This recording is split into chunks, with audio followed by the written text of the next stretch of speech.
Conquête de l'espace. Le premier homme dans l'espace. La Terre vue depuis l'espace. Aucun doute possible, la conquête spatiale, c'est une des aventures les plus exaltantes de l'histoire de l'humanité.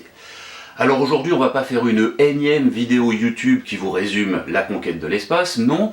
Ce que je vous propose aujourd'hui, c'est plutôt de répondre à une question toute simple, toute bête, qui est qu'est-ce que ça veut dire aller dans l'espace, et en particulier, où commence cet espace que nous avons conquis. Alors pour les savants de l'Antiquité, l'espace, ça commençait à l'orbite de la Lune, c'était tout ce qui était au-delà de l'orbite de la Lune. Au-delà, c'était l'espace, en deçà, c'était le monde terrestre. Alors aujourd'hui, nous, on a une définition totalement différente de l'espace. Pour nous, l'espace, c'est tout ce qui est au-delà de l'atmosphère de la Terre. On pourrait se dire, c'est bon, on a répondu à la question. En fait, non. Parce que c'est pas si simple que ça.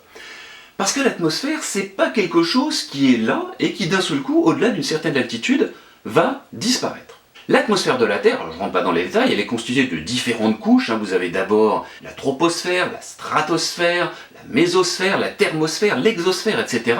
Et ce qui se passe, c'est que quand vous quittez le sol de la Terre et que vous montez en altitude, l'atmosphère devient de moins en moins dense. Par exemple, si vous allez à l'altitude d'un avion de ligne, à peu près 10 km, la pression atmosphérique est à peu près 4 fois moins qu'au niveau du sol.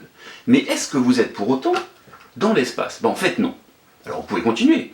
10, 20, 30, 40, 50 km par exemple, là la pression, elle est presque 1000 fois moins grande qu'au niveau du sol. Est-on dans l'espace? Là, ça commence à être un petit peu délicat de répondre. Et en fait, on pourrait se poser la question, mais est-ce que ça a un sens de définir une altitude au-delà de laquelle on est vraiment dans l'espace? Il se trouve qu'en fait, oui, on peut définir une telle altitude limite entre l'atmosphère et l'espace. Alors pour définir cette altitude, on ne va pas regarder directement le profil de densité ou de température ou la composition de l'atmosphère. Non, c'est un petit peu plus rusé que ça. Pour définir cette altitude limite, on va faire un raisonnement basé sur les moyens techniques avec lesquels on pourrait atteindre cette altitude.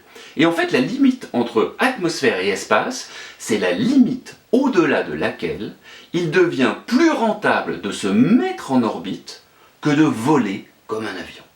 Alors voyons ça un petit peu plus en détail. Alors déjà, voyons ensemble pourquoi et comment un avion ça vole. Alors un avion, j'en ai un ici, un avion ça vole parce qu'il avance vite dans l'air.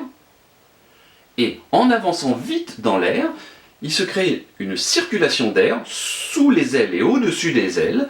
Et si vous réglez la forme des ailes et du fuselage de manière rusée, vous allez créer une surpression sous les ailes par rapport à au-dessus qui va maintenir l'avion en l'air, ce qu'on appelle la portance. L'avion va planer.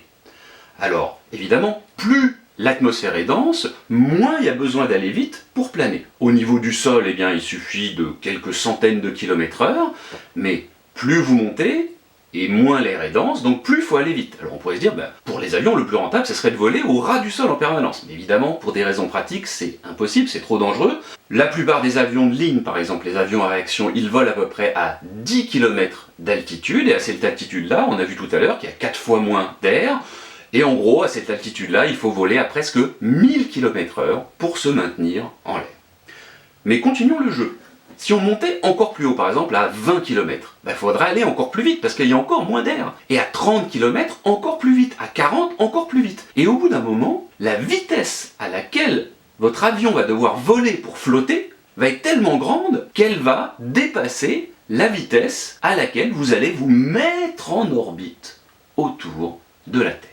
Alors, petit aparté, qu'est-ce que c'est tout d'abord que se mettre en orbite autour de la Terre? Qu'est-ce que c'est que cette vitesse de mise en orbite? En fait, c'est assez simple. C'est la vitesse à laquelle il faut lancer un objet, ça peut être une pomme ou un satellite, de telle manière que la trajectoire de sa chute vers le sol, parce qu'à cause de la gravité terrestre, votre objet va toujours retomber vers le sol, la trajectoire de cette chute est tellement peu courbée, parce qu'on le lance très fort, que sa courbure est égale à la courbure de notre planète. Et à quelle vitesse il faut se propulser pour que ça arrive? C'est environ 7,8 km par seconde, grosso modo 28 000 km/h.